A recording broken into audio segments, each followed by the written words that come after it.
Tous allez dans la République démocratique du Congo, émission à Lango na Kinshasa, Kumbonanga Imedar Kankolongo, na Pesibino Mbote partout où vous allez ko Olandangai. Quelqu'un a dit les grands esprits discutent des projets, mais des petits esprits discutent des individus. Monsieur Zédan, bonjour, je viens parler avec vous. Dans la loi congolité, réaction y a bactère politique, Moïse Katumbi donne le ton, ça suffit, il claque la porte.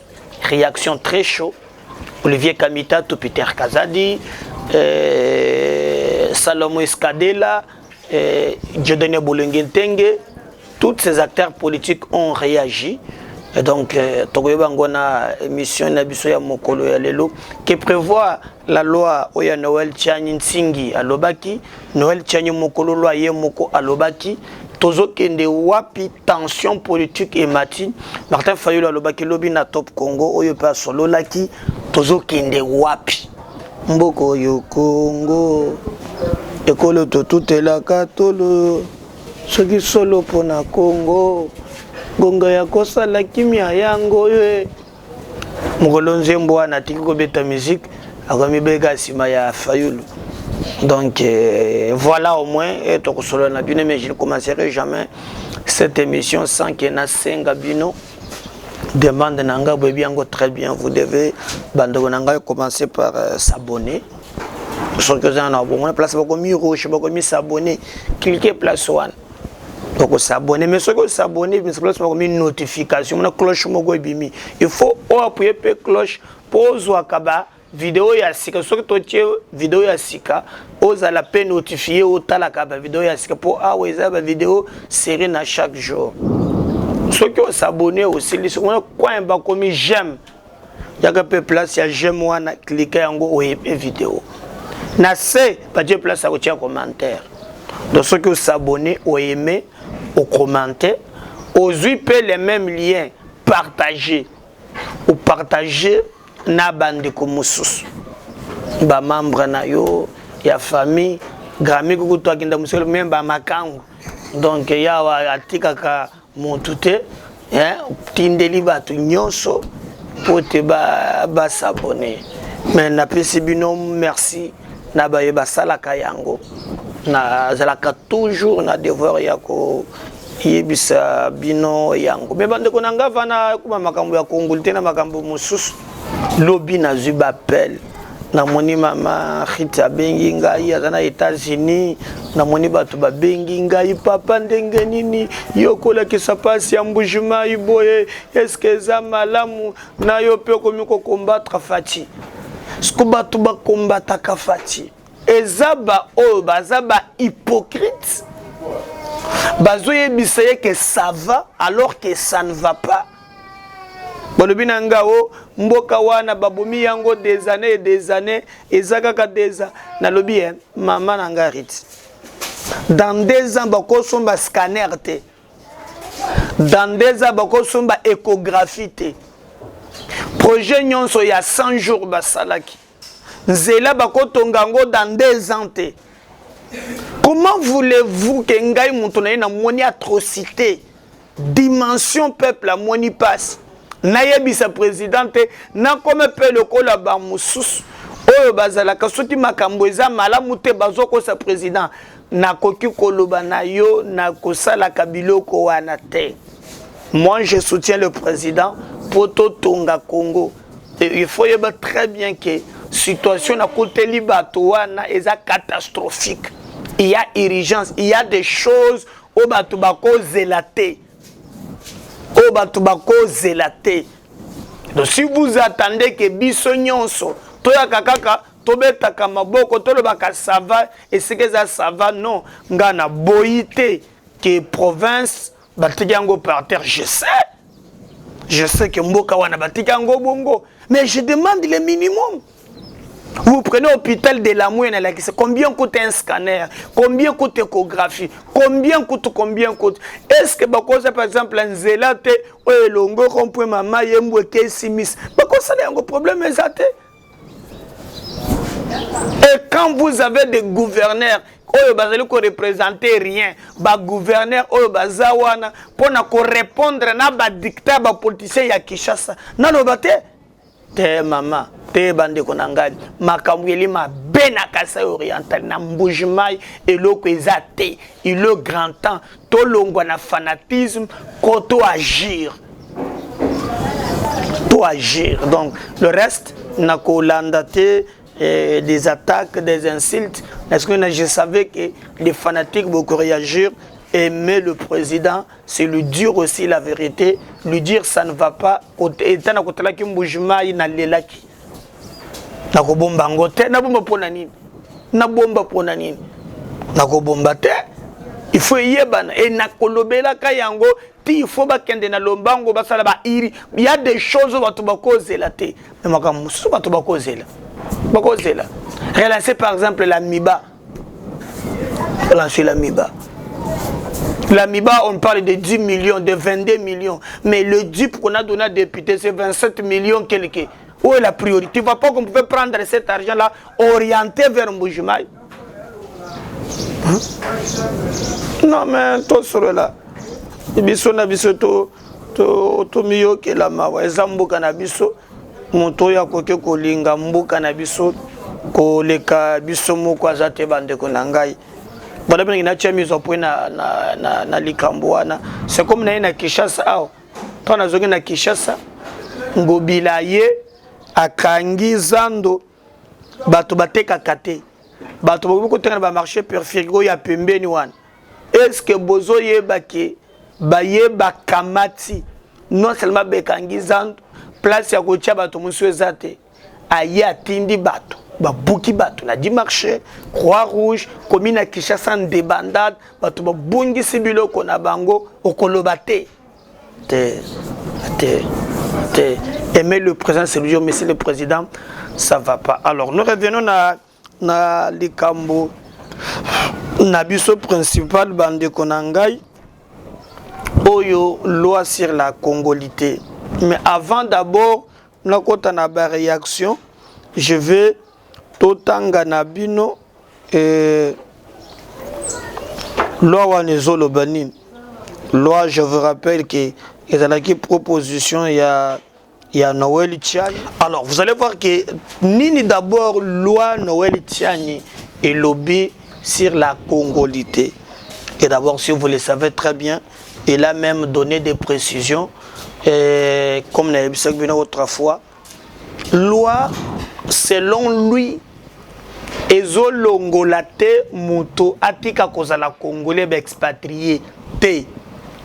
Toko bengango loi il a proposition de loi parce que proposition de loi que pas na député gouvernement comme ma proposition de loi c'est pour comme la loi et c'est d'abord Assemblée nationale de son côté ayeba na ko entériner yango donc lors il y a vote yango na ba no batinda kango na commission et ko kende na commission cette loi en question ozomona naza na kati ya koluka yango loi chani akomi pe na succès wale batinda ki na banque Gisa mais il a résisté yawa na zakaka na en force. Alors loi na ye proposition na ye oyo député national Nsingi Pululu a Memi Yango bah yebisingai ce que j'aurais appris moi je peux pas confirmer mais qui apparemment a zone négocié comme ce qui DG a SNEL parce qu'il a travaillé à SNEL. Voilà. Alors, et c'est vrai, un tox, tout ça, dans le moment, un tox, makambo ebele, mais que dit cette proposition de loi Nazali Nango Awa avant na koma na ba nino musus et nazoli na épargné bino ba na ba biloko ebele. L'Assemblée nationale et le Sénat a deux présidents de la République. La loi numéro article 1er 1, 4, 12, 19, 24, 26, 29, 30, 31, 35, 36, 39, 41, 42, 45, 52, 53 de la loi numéro 4, 04, 029 du 12 novembre 2004 relative à la nationalité congolaise sont modifiées comme suit. La nationalité congolaise est une. Toutefois, tout Congolais résidant habituellement à l'étranger qui a acquis une nationalité étrangère ne perd la nationalité congolaise que quand il déclare et exprime. Article 4. Tous les groupes ethniques des nationalités dont toutes les personnes. Bon, je vais vous épargner na kende na lombango na oyo zali côté makambouye à l'obédi tata Noël Tchani. Baseka kia kakini na banque G100 mais yo wana pas à rebondir. Alongo na banque G100 akomina ye na ndenge mususu. Alors, vous allez constater que dans la loi Tchani, on parle de loi Tchani. Dans les propositions de loi, on signe pour l'eau à Memi Yango. Alors, dans la loi Wana, n'attendons quelques lignes. La proposition de loi modifiant, complétant la loi numéro 4/024 du 12 novembre 2004 relative à la nationalité congolaise. Ça, il faut retenir, congolaise. Proposition de la loi exposé des motifs. La loi numéro 04/024 du 12 novembre 2004 relative à la nationalité congolaise demeure plus d'une décennie près après sa promulgation, un monument juridique ayant traité toutes les questions relatives à la nationalité congolaise, de la détermination de qui est congolais en passant par la procédure de l'acquisition de la perte de cette nationalité ainsi que celle de recouvrement. Les réformes apportées dans la présente modification ont pour mérite de pouvoir concilier les éléments du droit moderne, adopter la loi sur la nationalité aux différents traités, accords internationaux relatifs par la République démocratique du Congo en la matière et surtout que celui-ci est antérieur à la Constitution du 18 février 2006 telle que modifiée par la loi numéro 011/002 du 20 janvier 2011 portant révision de certains articles. En effet, chaque année, près de 10 000 personnes d'origine congolaise perdent leur nationalité congolaise parce qu'elles ont acquis une autre nationalité. D'une part, il importe d'adopter la tradition d'irrévocabilité de la nationalité congolaise en prévoyant les dispositions qui évitent l'exclusion automatique des Congolais qui ne souhaitent pas réellement ou qui n'ont pas conscience d'en parler en d'autre part. Pour des raisons de souveraineté nationale et de loyauté envers la patrie, certaines dispositions doivent être revues s'agissant de l'exercice de certaines hautes fonctions. Ainsi, la présente proposition de loi a pour objet l'insertion du principe d'irrévocabilité des nationalités congolaises d'origine parce que nous sommes nés congolais, nous vivons congolais. Nous mourrons congolais et nous serons entiers congolais. Le verrouillage de l'exercice de hautes fonctions qu'au seul congolais né de père et de mère. Place Makambweza Yangoan. Boulande Yangoan. L'Assemblée nationale et le Sénat ont adopté. Le président de la République promulgue la loi dont la teneur suit. Article 1er.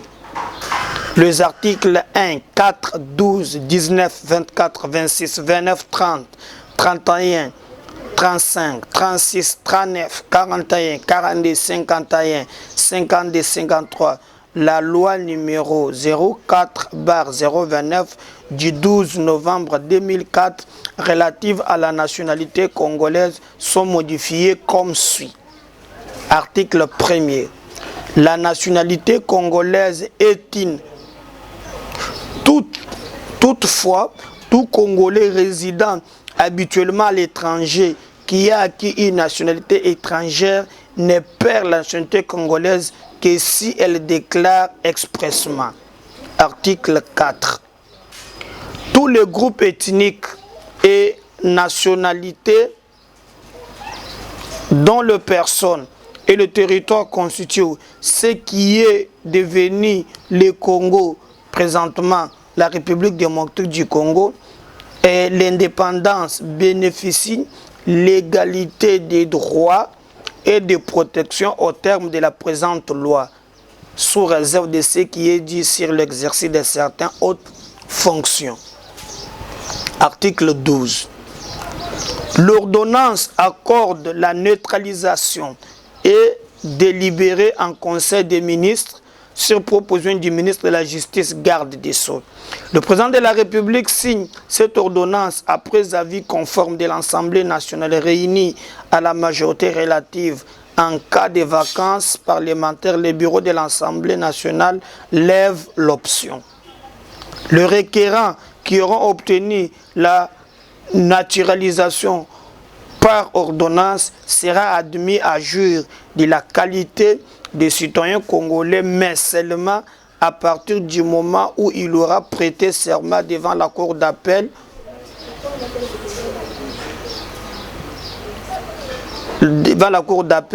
et sa résidence d'être fidèle à la République démocratique du Congo, de respecter ses lois, de n'invoquer dans ce territoire la protection de notre État et de ne jamais porter des armes contre lui et ses citoyens en faveur d'une autre puissance et de jamais contracter ses intérêts.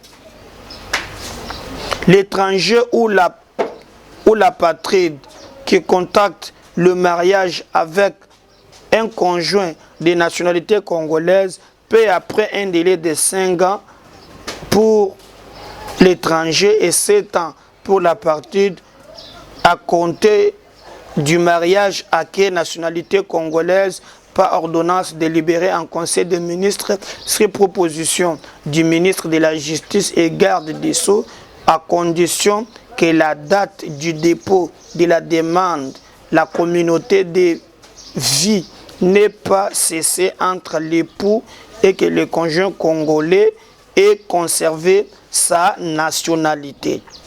L'ordonnance ne peut être signée qu'après avis conforme de l'Assemblée nationale et de son bureau en cas de vacances. Cette ordonnance mentionne les cas échéants, les noms, les enfants, le mineur concerné par l'effet collectif de nationalité et prend en effet la date de sa signature. Il est publié au journal officiel dans un délai de 30 jours notifié à l'intéressé. Article 24.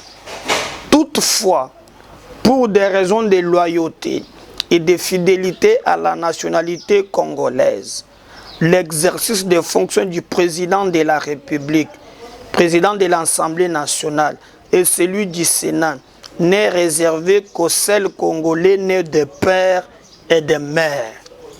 L'alinéa premier s'applique mutandis au Premier ministre, au président de la Cour constitutionnelle, au procureur général près de la Cour constitutionnelle, au premier président de la Cour de cassation, au procureur général près la Cour de cassation, au premier président du Conseil d'État, au procureur général près du Conseil d'État, à l'administration générale de l'Agence nationale des renseignements, au directeur général des migrations, à tous les généraux, les forces armées de la police nationale congolaise. Bon, Nasuki nano wana le reste eza makambo mwa mingi mingi akomi yawa papa na biso Noël Tchani. Alors je comprends nalinga ki bo comprendre loi Tchani et Lobinin. Je crois que vous avez au moins l'idée de ce que lui propose à ce qui concerne. Donc, Ezakaka, président de la République, na linéa Yasuka na Utiko Tanga, il a proposé un nombre. Donc, selon lui, Premier ministre congolais des pères et des mères, président de la Cour constitutionnelle des pères et mères, procureur général près la Cour de cassation des pères et mères, premier président de la Cour de cassation des pères et mères, procureur général près de la Cour au premier président du Conseil d'État des pères et mères, procureur général près du Conseil d'État de père et mère, administrateur général, il y a ANR, il faut aller de père et mère, chef d'état-major, il y a armée, il faut aller de père et mère, numéro 1, il y a la police de père et mère. Donc, wana batoyo, selon Tchani et Sengeli Bazala, ba oyo, bazali, ba père et mère. Donc papa congolais, maman congolais. Ma lobby, je crois beaucoup dans la vidéo, wana. Oye moko a lobby, singi a lobby, il a dit, mais oya za congolais de père et mère te. Balongoli te. Balobi ke yé à cause de la commerçant, à cause jouer au foot. Mais so tali pendenge wana. Moi je te mais moko nana zaka commerçant. Allez-y pour comprendre. Malobi, il peut devenir même ministre. Mais sauf na ba fonction oyo, autolobi ya souveraineté. Je crois que na malam. Balobi a comme peut même ministre, mais na oyo tolobi te. Oyo tolobi nde ba boy. Alors, est-ce proposition wana lolenge kei malamu to mabe, la classe politique eza divisée. Mbala moko réaction ya communauté internationale et bandit. Vous avez suivi na conseil de sécurité représentante oyo ya MONUSCO oyo ya memi yango akeye na yango na niveau ya conseil de sécurité, Zita Obazo Benga Mike Amer. Il a réagi. Il a réagi pour les États-Unis. Débat wana, ils ont créé tension, tout ça.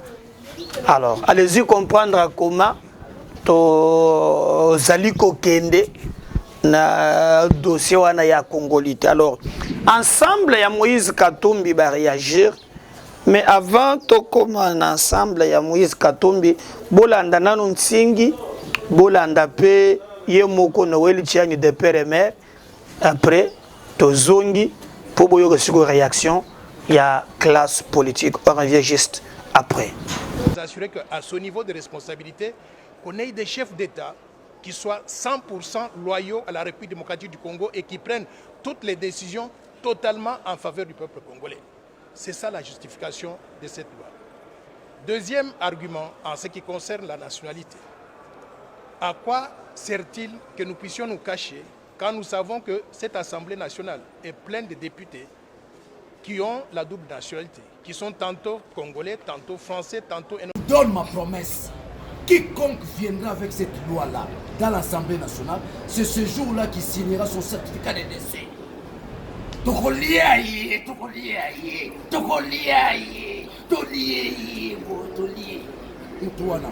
Nous avons raté en 2018.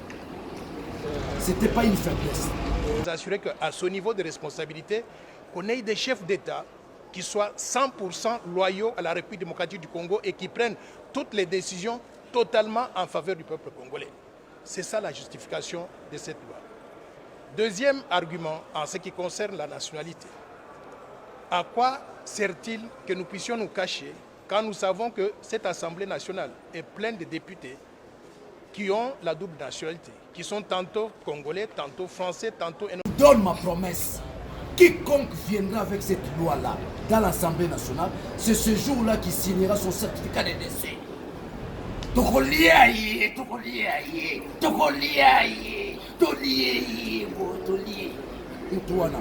Nous avons raté en 2018.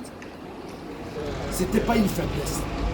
Je crois que Bolandi Majoana pour comprendre la réaction de Ntingi Pouloulou, na Noël Tchani, à la banque de santé de Bokanissi, il est tout fait tout fait. Alors après c'est la réaction est bandit. Alors je voulais quelques réactions pour comprendre que parti à Moïse Katumbi peut se communiquer lobby et Black T et aussi là. Le parti d'ensemble de Moïse Katumbi s'oppose contre l'initiative de Noël Tchani et dénonce le racisme et la haine derrière la loi des pères et mères. Olivier Kamita, tous les porte-parole de Katumbi menace ici. Nous risquons de franchir la ligne rouge. La mise à l'ordre du jour à l'Assemblée nationale de telles propositions constituerait un point de non-retour. Soit cette proposition est retirée, soit nous nous retirons de l'union sacrée. Voilà, Ezali, Olivier Kamita, qui est le porte-parole.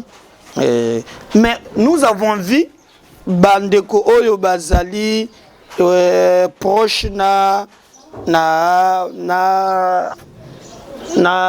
Lamuka Martin Fayoulou ba rejeté pe loi wana ya congolité. Donc on va rejeter yango. Nous avons vu encore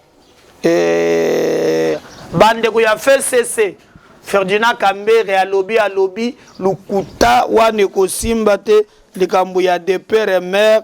Donc Italie Bangote ezali machine mise en place pour écarter ba candidat Moussousou.